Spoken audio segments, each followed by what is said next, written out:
I think there's a direct correlation between the city of Richmond not putting the finances that they have truly available to the unhoused and prostitution, women, especially women, but it's probably more than just women.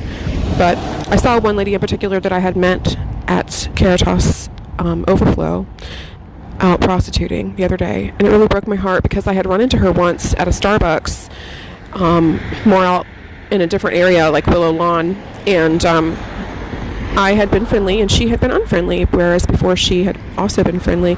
And I was like, hey, I didn't remember her name, but I'm like, I remember you. And she's like, yeah, I'm no longer in that situation. And she just was kind of stuck up about it. And I thought to myself, well, I'm glad you're not.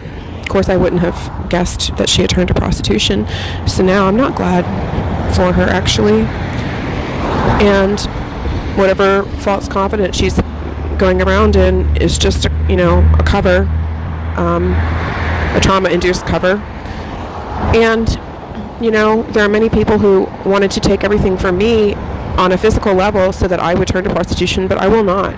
But being in the marriage bed was being like a prostitute, because for Jesus, for the quote Jesus I had believed in, I was sacrificing myself every day, as the Bible told me, and trying to quote win over to Christ, who is false, this unsaved husband by submitting without any cap to that submission, which included marital rape and really just kind of like domestic servitude, like being a slave, basically. I mean, I was earning my keep, apparently, now that I'm left to fend for myself and be like a sewer rat on the streets as far as these people are concerned, right? Like, if I was still willing to, suck his dick and sleep with him, right? And cook his meals, better yet, do all of his laundry and serve him in every way, shape, or form like a slave, that's what I was, then I was worthy of my place in the queen-size bed we shared, right? So it's a form of prostitution, really. And I felt that. It reminded me of being raped. When I was 11, I was raped by a boy who tricked me into skipping school with him. I had never done anything like that. And I would tell Tracy that he made me feel that way, and I would cry, and he wouldn't stop. And I didn't believe in marital rape. But my point of this altogether is just the city of Richmond not putting the money that it has, the big check the man in the suit received in front of cameras, it was televised, isn't showing what's really happening behind the scenes and really in plain sight, because I saw this woman out prostituting in the daytime. And I was approached by what appeared to at least be two different pimps, because I took the wrong bus stop at night, and they were definitely like checking out my boundaries, which they would have found firm to the high heavens, and there is no way in hell I will ever do anything like that. But I understand when women or people do turn to that because they're hungry and cold, and they don't realize the correlation of the great value that each of us has. And when we give people access, especially sexually, to us, we're pretty much like signing over ourselves when we're in conjunction with, even in a relationship, with an unhealthy attachment, is giving that person the availability to siphon everything that you are, all your worth.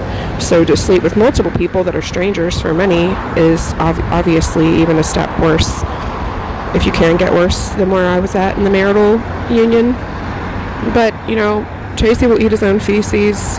He will take his own life.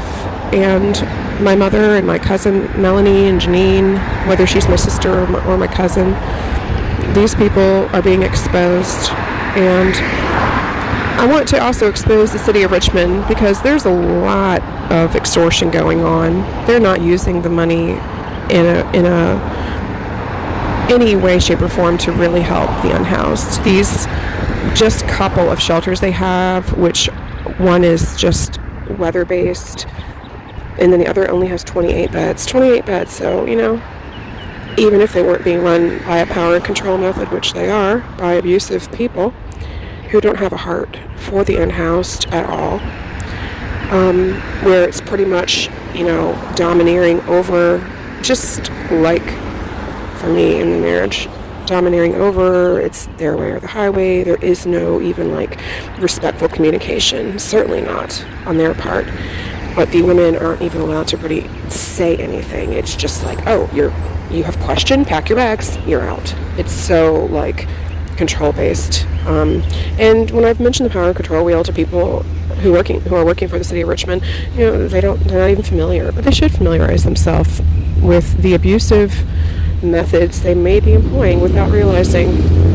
But I've brought it to the attention of certain people, like Miss Ebony, who works for the IWS, and she should not have the position that she does. She is an abusive person, however pretty she is, probably siphoned off of children, but she is an abusive person and should not be in charge there. She should not, neither should Miss Renee. These people are abusive. They speak words, saying, oh, let's bless the food, oh, that's, Miss Renee at least, but I've seen her repetitively be abusive and throw people out over nothing. But the city should have, I can think of, and I've been here for a month, at least 3 buildings they should be renting up, purchasing, however it works, and with their funds, and putting people in it, putting the unhoused up in these buildings, and paying for security, paying for whatever, and they need to get people who have heart, like myself, to head up, and I want to, but this is ridiculous. And so there's definitely a link to prostitution, and it's like the city just turns a blind eye. But what's really going on is energy harvesting and high-ranking people being in every single part of this entrapment. And that's what they're wanting. They want people to be entrapped. They don't really want to help free. They're wanting you to be enslaved in their system, whichever way that you are agreeing to. And that's why this whole system, which is run by the secret societies, which, like Mennonites and Mormons, are high elites of, and Trump and ICE, all that is just a decoy, just a, fictitious side note to get people in an uproar, things like that. And it's time that people see behind the veil of all that Christianity is and our society, which is built on complete false, baseline of sacrifice. And that's what's going on.